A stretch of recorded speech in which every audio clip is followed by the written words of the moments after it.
British Columbia Institute of Technology acknowledges that our campuses are located on the unceded traditional territories of the Coast Salish nations of Musqueam, Squamish, and Tsleil-Waututh.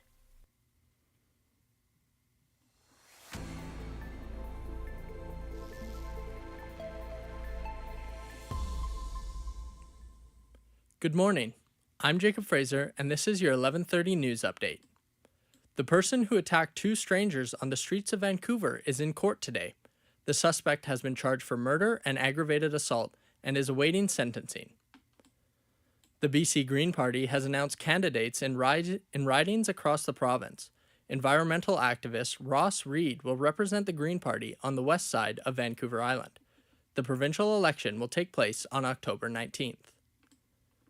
Social media company Meta says Canadian Instagram users under 18 will have their account set to private by default. BC Premier David Eby says the move is the minimum tech companies can do to protect youth online. Eby says the province has begun a historic collaboration with tech firms to ensure youth safety online. Meta says the move puts parental controls and settings in place for accounts where users are under 18. Famous YouTuber Mr. Beast has been accused of creating unsafe working conditions. The accusations include sexual harassment and misrepresenting contestants' odds at winning his new Amazon reality show's grand prize. Associated Press reporter Margie Zarolita has more. 5 unnamed participants in the competition show Beast Games are suing Amazon and Mr. Beast, a.k.a. Jimmy Donaldson. The competitors' lawsuit says they were given limited food and insufficient medical support when the show filmed over the summer. They allege a toxic work environment for women who faced harassment, but those sections are heavily redacted to comply with confidentiality agreements they had to sign.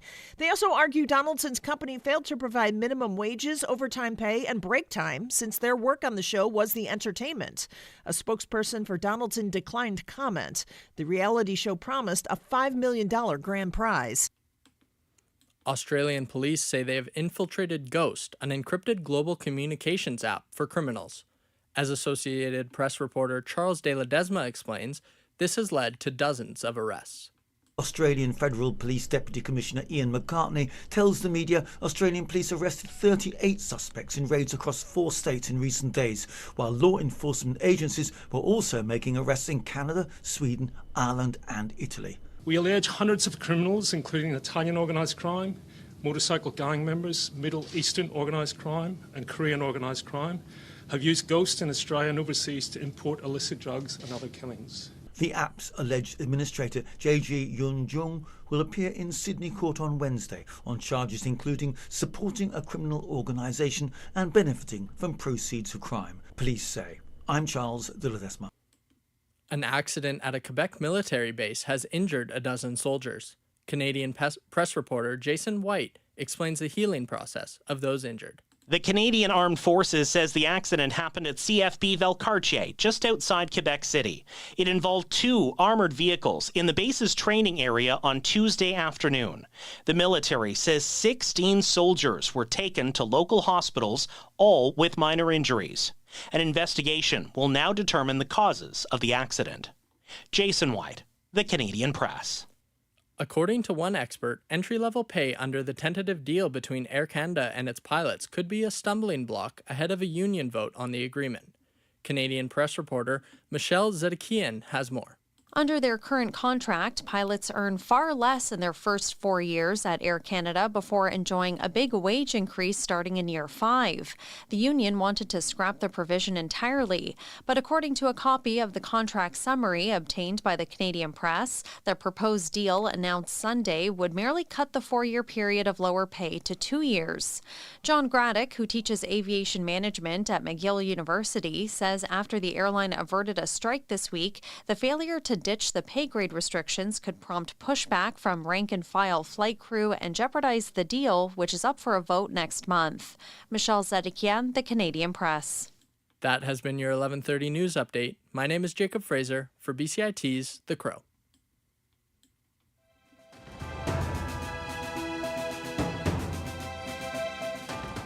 Stay tuned for more on BCIT's 1680 The Crow.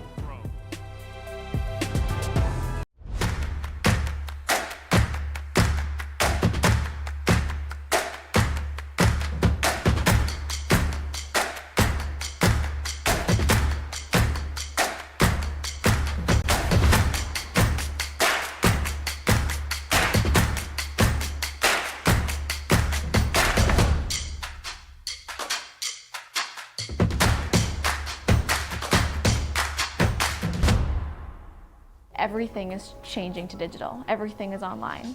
People aren't just waiting for the 6 o'clock news anymore. People want their news right now. They want to be able to go onto their smartphone, onto the internet, and see the news that they want to see. Vancouver is growing at, a really rapid rate, the Lower Mainland even, and with the tools that we're given here, we're able to cover all of that. Welcome to BCIT Magazine. I'm Radhika Sikakane. In the program, they really leave it up to you. I mean, the help is there when you need it, figuring out how to use the programs like Premiere, Audition, and figuring out how to use the cameras. But it's up to you to sort of experiment and figure out what you can do when you go out in the field. They brought candles and flowers to remember the student who lost her life yesterday. Theresa May says the international community condemns Moscow. They really make sure that you know the basics and you are able to put out a quality product. I'm Brady Tretanero. And I'm Radhika Sikakane. Thank you for tuning in to BCIT Magazine.